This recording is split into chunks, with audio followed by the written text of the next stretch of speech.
Hello, everybody, and welcome to the finale of South of King's Landing, the Explosion Network's Game of Thrones after show. I'm Dylan White. Joining me is Ashley Hobley. Hey, Dylan. Excited to be here to talk on this episode, which was inspired by the concept of ranking things. Inspired by the concept of ranking things. That is a decent way to describe this show, I guess. Yeah. So it is time for us to look back on season 8 and review it as a whole, where it stands in compared to the other seasons. But before we give our final thoughts on the season, we are going to take turns from position 6 to 1, so our least favorite to our favorite, and we're going to be giving our list of our least favorite to favorite episode from season 8. And then by the end of it, through the power of math and everything that be, we should have a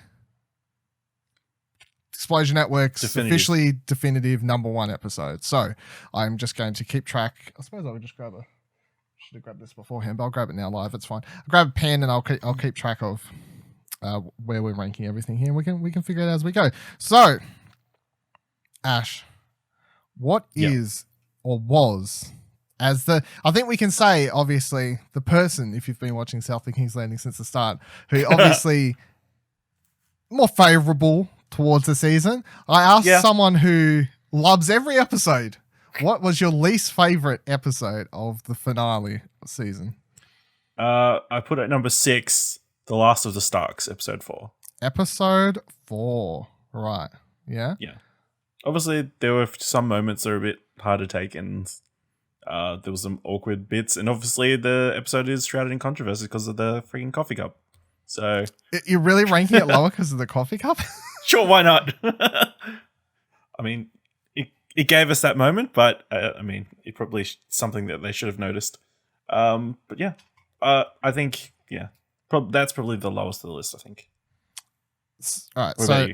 Yeah, I was about to say, I can confirm that I also put The Last of the Starks as my least favorite episode of the show. Looking back, it was kind of hard because I feel like it shouldn't be too big of a spoiler to say that my top 3 are from a certain area of the show. My bottom 3 are from a certain area of the 50-50 spectrum of the show. When it came to ranking the bottom 3 on my least favorite, it was hard. I'm like, this, overall, I was like, I have things I dislike about all of the last 3 episodes.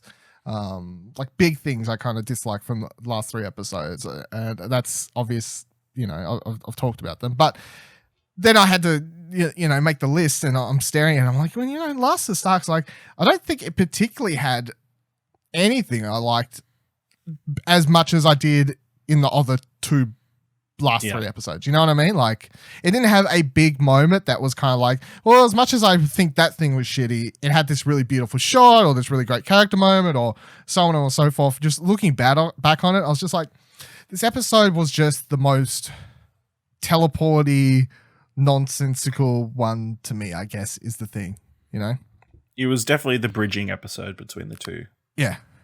It was like if we had 10 episodes, this one, everything that happened in this episode, there would have been like a lot more spread out. And it was also just like, looking back on the entire season as a whole now, I can kind of go, well, the dragon death thing kind of just annoys me a little bit more because it's just, I think it's just so evident when you see the entire season play out, and you can be like, the reason the dragon died was because they're like, well, fuck. It's because he got surprised and shot in the neck 3 times.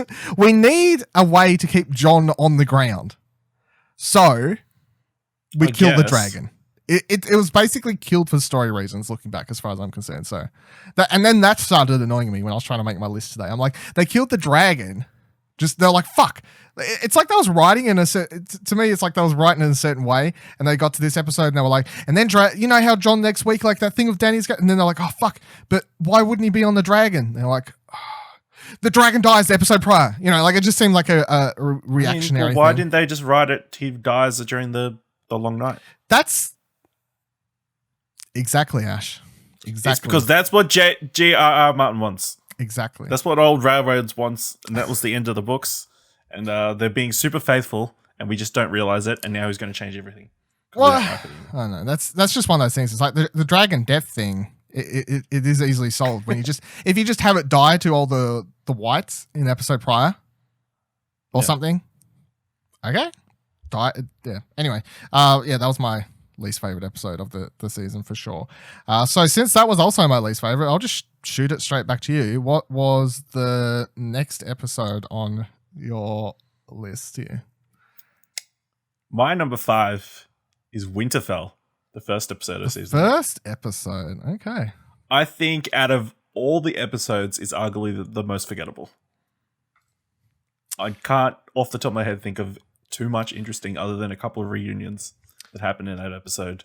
It was just a basic Game of Thrones first episode where it's just sort of setting up the season, it's showing where everybody was. But overall, there wasn't any cool moments or anything really important in that episode. So it was pretty close to putting this at the bottom of the list. So, well, I'll ask you, like, are we ranking this? Are you going to rank the episodes on looking back? This is my personal preference. So. Yeah, I know, but like using the scale of memorable things, then like the best episode would be the last two for sure, like undeniably.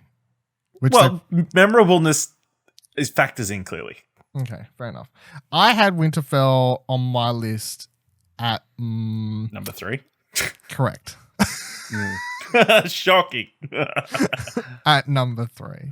I get what you're saying. Obviously, there's nothing big that happens in it, but at the same time, looking back on it, I still think you just needed this episode because of where we left the last season off and all these other things. It's like we need to get them into Winterfell. You need to start like getting the momentum moving on Dany's, like how she's dealing with the Northerners and the fact that they love Jon more, and all this sort of stuff kind of gets set up somewhat in the premiere episode, I guess, and we get like the Sansa stuff and Arya and Bran and all these sorts of things. Like, yeah, it's not super memorable, but I just thought it was if this was any other season, it would have just been a decent, middle of the road episode of Game of Thrones, which every season has some, and this is just the only episode of this entire season I think you can say is just the most nothing, and I don't mean nothing as in boring, because I thought it was an okay episode. Yeah. But it's just the most nothing episode compared to the other 5, which are all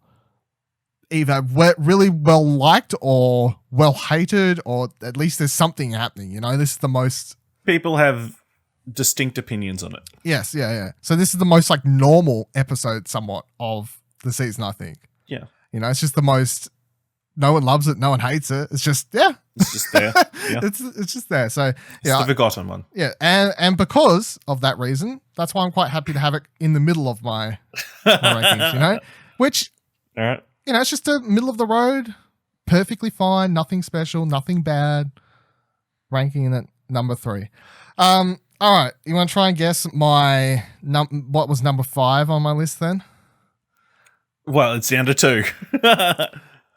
I'm going to say The Bells. Correct. My second least favorite episode was episode 5, The Bells. So, The Bells is an episode. Let's put it that way.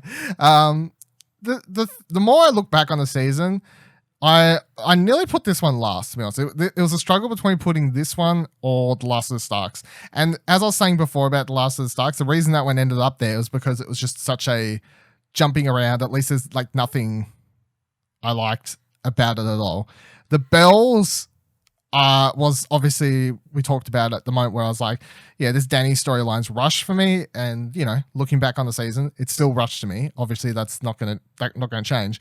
But at least... with this episode, I did have some moments that stand out that are positive, like positives compared to The Last of the Starks, which that didn't have really to me. You have these like really fantastic shots throughout it. You got like these great moments of acting, Pete Dinklage and all these sorts of things, and even just cinematography, the fighting, the clear game ball. Like there's a lot of positives or like okay scenes mixed amongst the stuff I don't like compared to The Last of the Starks, I suppose. Yeah. Where did you end up putting The Bells though, Ash? I put The Bells at number 3. Number 3? I think, yeah. Just from the pure spectacleness of it, I think it needs to be. It is visually impressive. Even just everything leading up to Dany probably turning is really, really great. You got that Tyrion Jaime scene. It was probably one of the best of the last season, I think. Mm-hmm. Tyrion just knocks Peter Dinklage knocks it out of the park. It's just an amazing accomplishment, really, because they built that whole entire city set pretty much only for them to blow it up, and then they built up this freaking Golden Company, and it was funny because they just wiped them out in one blast. Yeah. Sure, there's the Dany thing. I mean, we all saw it coming. It probably did come faster than we expected, but that's the theme of this last season, really. Everything's rushed. But yeah, there were just a lot of key moments that I really enjoyed. So, Clegane Bowl, Jaime and Cersei in the basement. Mm-hmm. You like that still? Looking back, you still like that was a good scene? Yeah, I mean, it would have helped more if they had have made it. Obviously, everybody's making jokes because when Tyrion goes in the next day, there's massive clear spaces on the ground. Just do a dodge roll. More bricks. Something. Yeah. They could have put more bricks on the floor, but yeah. Yeah. I think it was a nice way for them to go out. Okay, fair enough. In hindsight, more, yeah.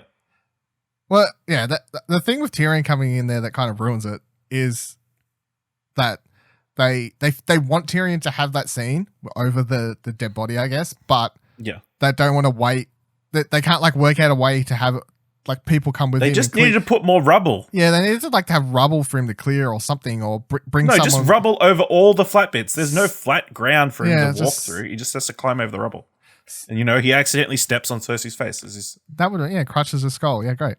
Yeah. That would have been great. What do you got at your number 4 position, I guess, then? Well, my number 4, which is what I suspect is your number 3, is the Iron Throne. Great episode as well. Obviously, we get the Dany Jon scene, which I thought was, very well acted and emotionally charged, and of course, her dying in that.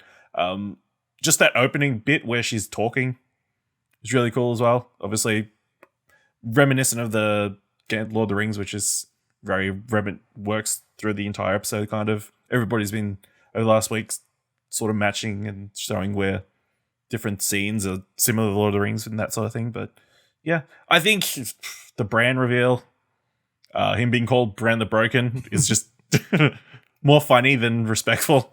And then, yeah, it's a terrible name. Terrible name. And as I said as much as I want to try and defend it, and it's undefendable because, like, as I said on last week's episode when I was talking about the episode, I was like, terrible name because Bran the Broken, obviously, because he's in a wheelchair, straight away he's just like, it's a bit cringeworthy. And I was wondering if it would take off. And in the week since then, yes, I have seen many people tweet about it and say how it is. And if it's somewhat offensive. But Dylan, to say when you break a bone and it heals, it comes back stronger.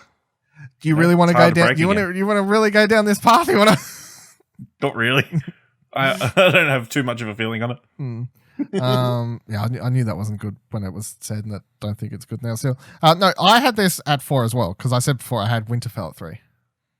Oh yeah, that's right. Yeah, so I've the Iron Throne at 4. It's funny because that's what I was saying. Ordering the bottom 3 of the season that's what I was saying. It was harder, and I ended up with the Iron Throne, the season finale, as my favorite of the bottom 3, which I thought was pretty funny considering it's the most disliked, like widely disliked episode of the season, obviously.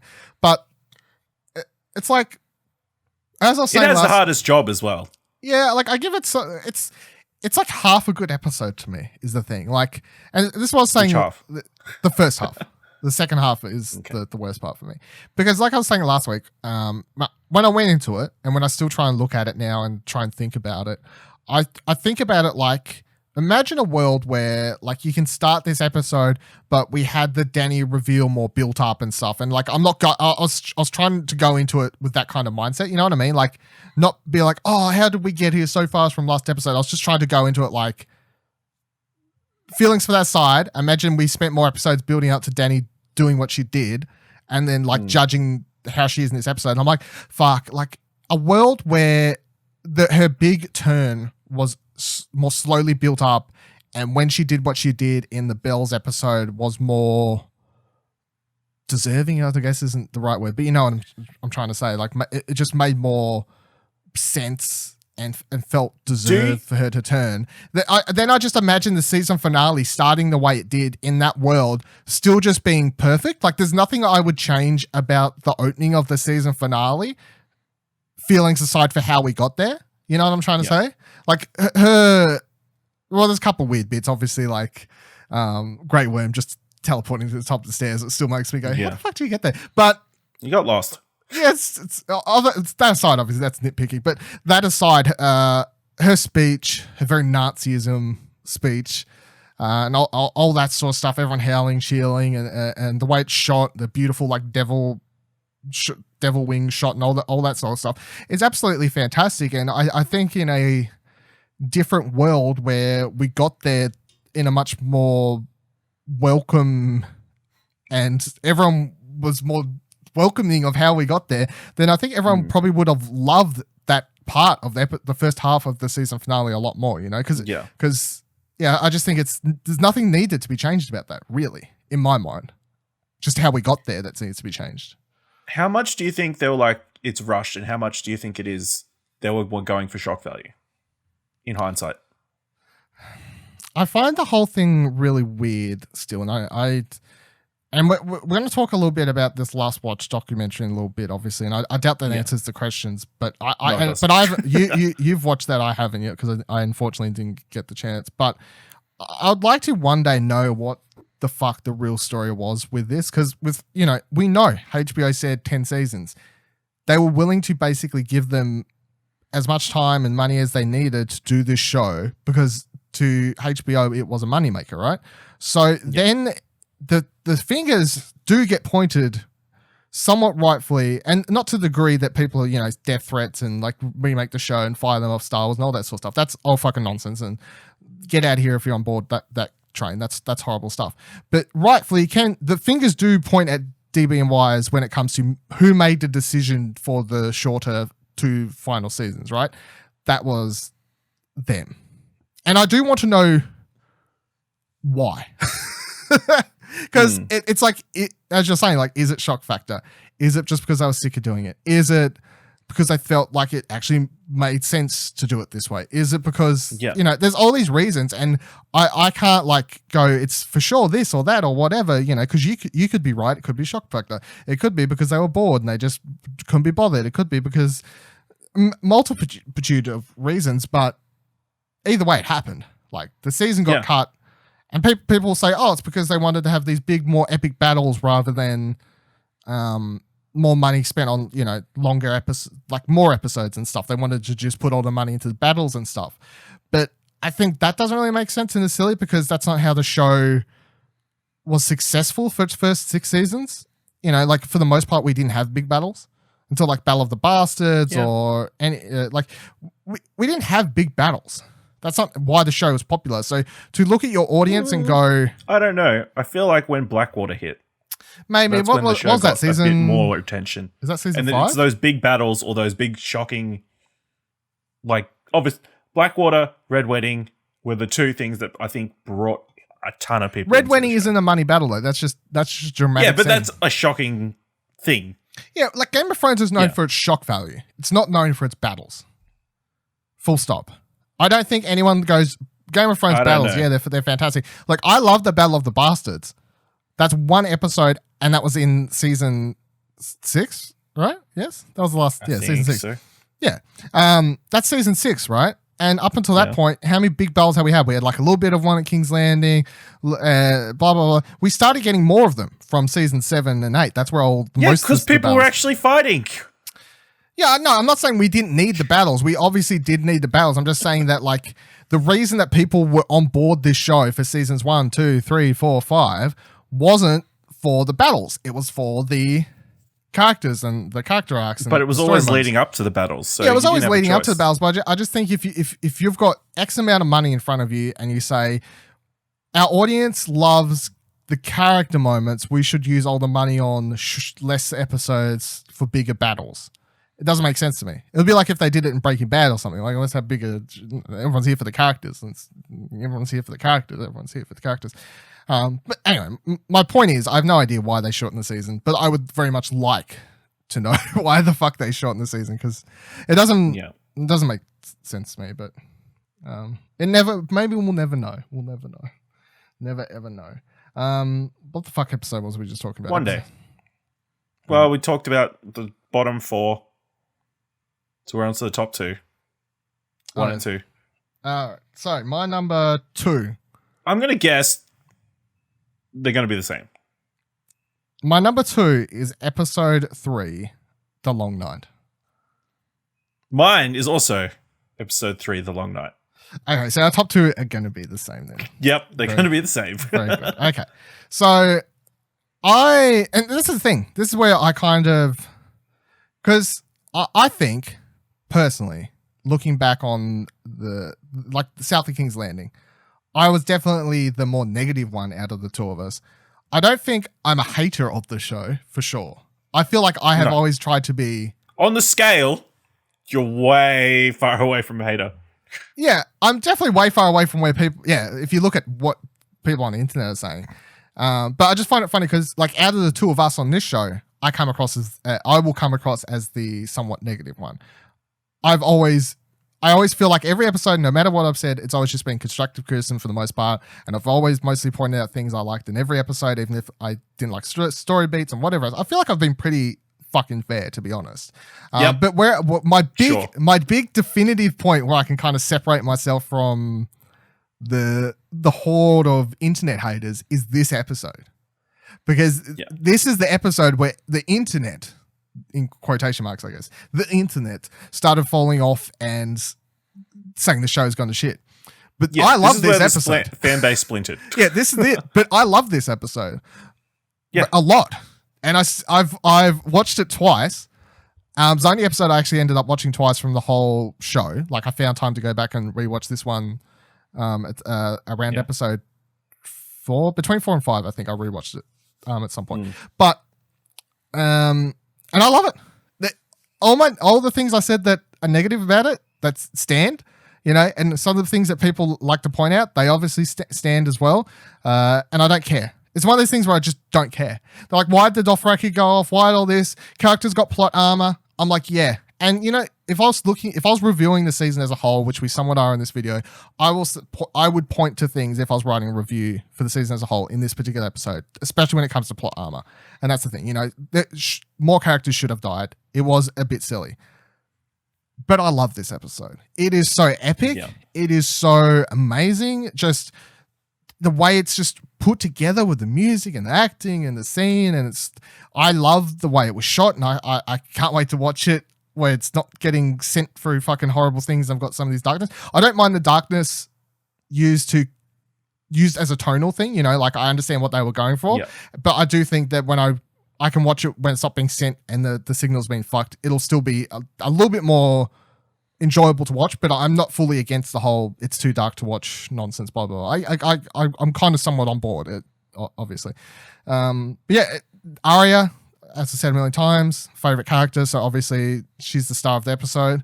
So that's fantastic to me. And if there's any episode this whole season that I'll happily watch again, it'll probably be this one. And I'm probably going to do what I said when we reviewed it, which is it's up on iTunes now. And I'm like, maybe I'll buy it to see if the iTunes version's better.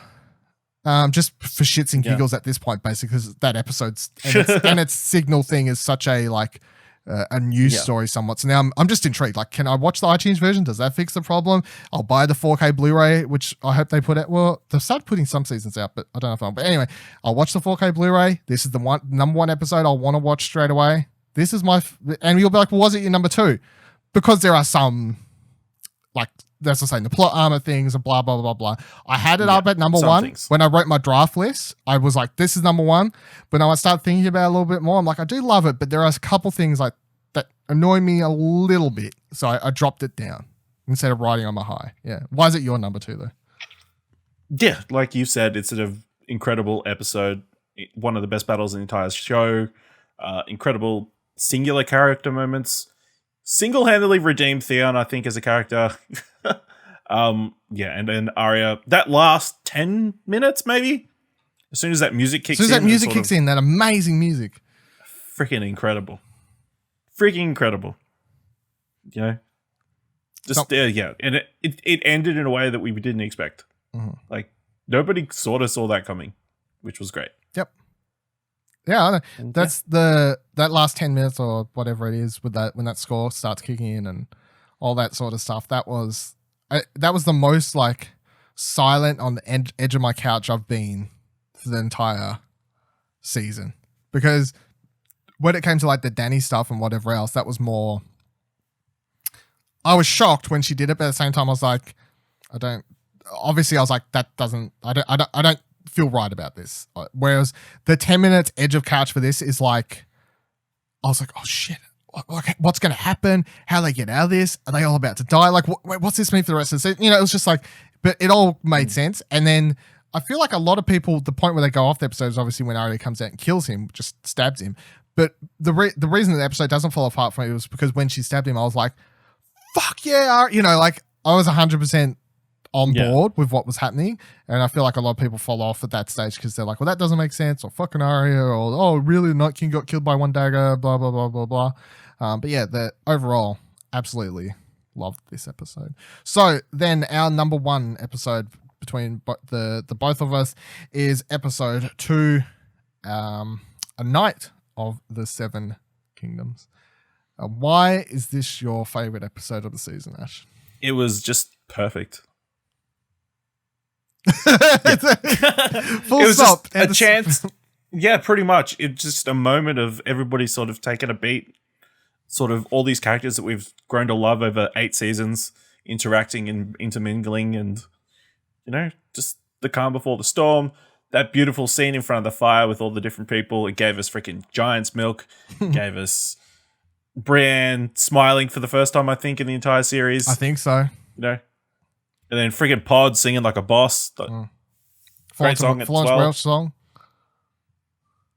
So yeah, ton of great moments. And, you know, yep.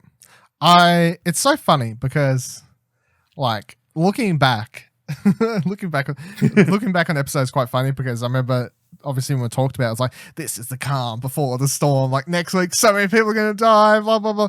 Yep. Really not many people died at all for the rest of the season. Like, obviously, like Dany and like a bunch of big characters somewhat died. But I honestly feel like when I was watching this, it was kind of like, so many people are going to die. Fucking Tormund's dead. This person, Brienne's dead. Jaime's dead. Like, we thought so many people were going to die because this episode was setting such a calm before the storm. But the storm was the internet. Yeah. It wasn't the show. It was the internet. But yeah, this I think is one of the all-time fantastic episodes of Game of Thrones. And this episode feels like the Game of Thrones that I like. You know, this episode for the whole season is like, you know why you fell in love with this show? It's this episode. It's because you fell in love with the show for the characters. You fell in love with just watching characters interact with one another, having conversations, whatever. And this episode is just that. All it is just fucking people talking. And a lot of it, not important at all to do with the plot. It's doing nothing to move the story forward. It's doing a lot to move the character's story forward, which they kind of throw out the door from after this episode. But putting into the context of this episode, this was the Game of Thrones that I knew and loved the most. And that's why, looking back on the season, it's just, it is the one. It is the one where it's like, this is fantastic. And also it's the most like celebratory episode. I've seen some people say it's a little bit too celebratory, like fan servicey. I don't think so. I think it's as celebratory and fan servicey as you should be allowed to be, considering it's your final season of your show. You know, like it's allowed. It's allowed to have some of these character moments that it knows that they're doing because they know the audience wants them and will enjoy them or whatever else. But it's not like really epic or massive thing. It's just characters interacting with one another or having jokes with one another, and it's just like little things like Tyrion pouring that wine for Pod and all these like things. You're like, I like these characters, and these characters feel real. And this is the episode, I think, of the season where the characters just felt the most like themselves and just were just having a lot of fun together. It's like they were just got sitting around having a great time. And there was the only episode in the entire season that made me tear up as well when it came to the Brienne stuff as well. Brienne, yeah. So gets extra points for that as well. So unsurprisingly, if you can't do the maths, A Night of the Seven Kingdoms is the Explosion Network's official number one favorite episode of the final season of Game of Thrones. So overall thoughts on the season, Ash. What and where do you stand? You know, it's been a week since the finale. The internet's still calling for HBO to be taken down. I don't know what they're doing these days. I just try not to read those fucking shitty articles for every second change.org thing that's made for it. But where are you standing? You still love it? Where would you place it if you could amongst other seasons? You know, where you? Well, I honestly can't remember the other seasons and how I felt about them. So just one big awesome blur. But yeah, I enjoyed my ride. I'm happy that they told the story that they wanted to tell, and I just wish we had more. That's all. Fair enough. I would say, look, I'm gonna be honest, right? So obviously, I'm disappointed in the season. I don't feel like that's a shock to say. I'll say that I enjoyed the season, but I can say that I enjoyed it while I also was disappointed. I feel like that doesn't have to knock one another out. There was enough moments I enjoyed that it wasn't like I was pulling myself through the season, bored or any, or annoyed or whatever. I was enjoying it for what it was, and most of the time when it came to decisions being made or not made or whatever that I thought were silly or whatever, it's not my show. And that's the number one thing that annoys me about the petitions and all this sort of stuff where people want to change it and all the whatever else. It's like, a lot of us can say, and I'm on board with, I hate associating myself with them, the internet, or whatever you want to call them, the crazy people. Because I'm like, I don't think the final season was up to par. Like, I think by far it's the worst season of the show for sure for me personally. But I don't really care. Like, I'm going to move on with my life, obviously. And if that's the way that, Danny and Benioff Wise want to, D&D want to do the show, then that was their choice as the people on the show, and that's just the way it's going to be. But the other thing that got me thinking about recently was, and they're kind of somewhat apples and oranges, but kind of similar, I guess, which is there's a bunch of people out there, I suppose you can put yourself in this sort of camp, who loved the season and don't really have too many problems with it. And it reminded me of like when The Last Jedi happened, and there were all the, Rian Johnson fight, remake episode 8. These things are still going on. People were giving people money to remake episode 8 and all this fucking nonsense.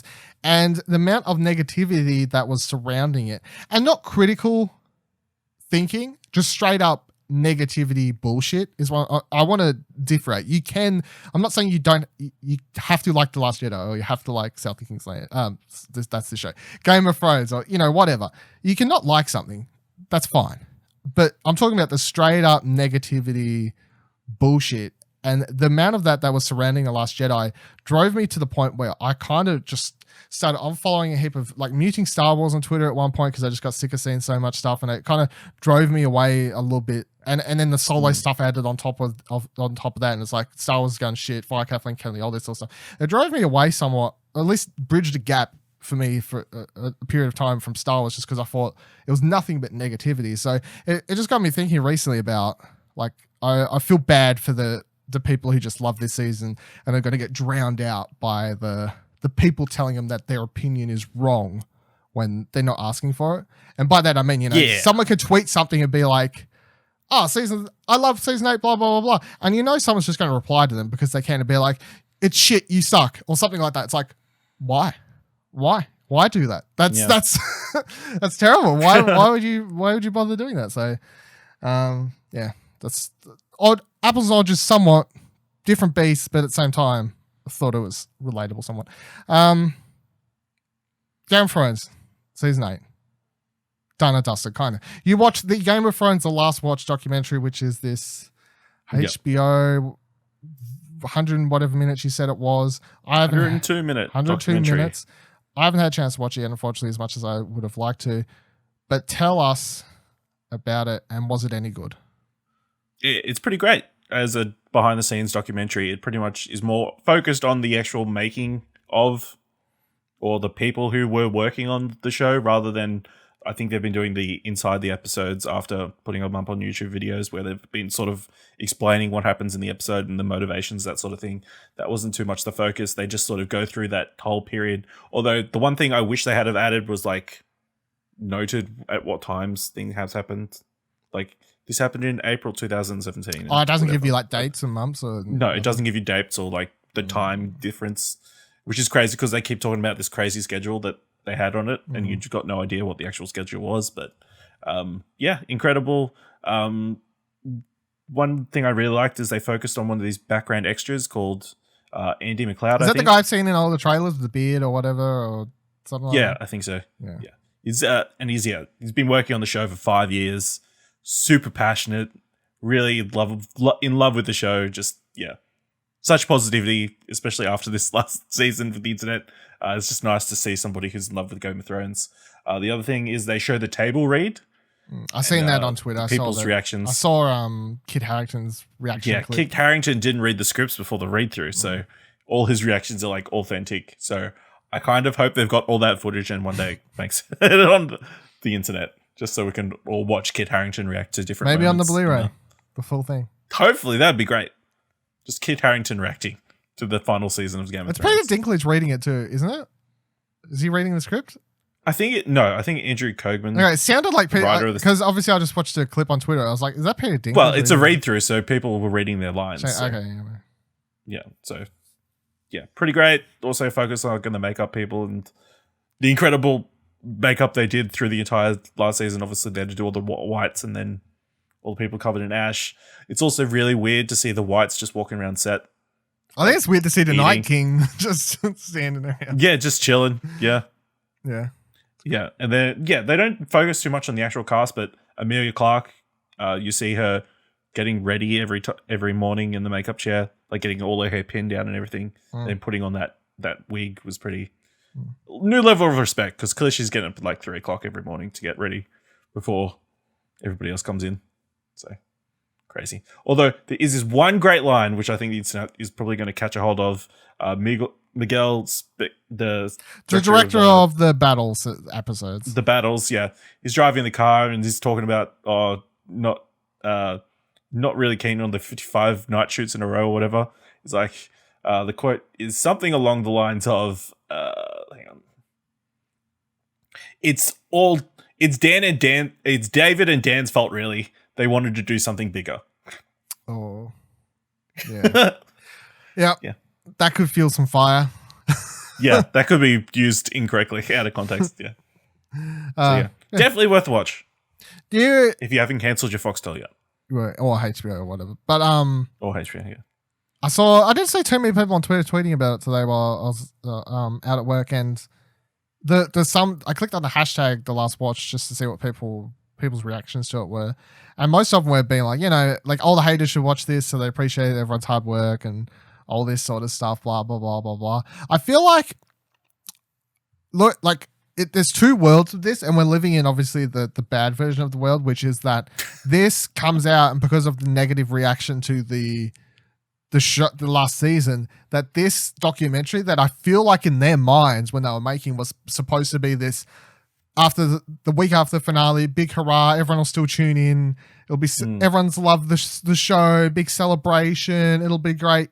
And now it's just like, I'm not saying crickets, but I feel like the amount of people who are going to watch this compared to the amount who would if the season finale hadn't been as polarizing, stuck the landing is obviously, because I reckon when they were planning this, it's like the week after everyone will watch it, it'll be great, Yeah.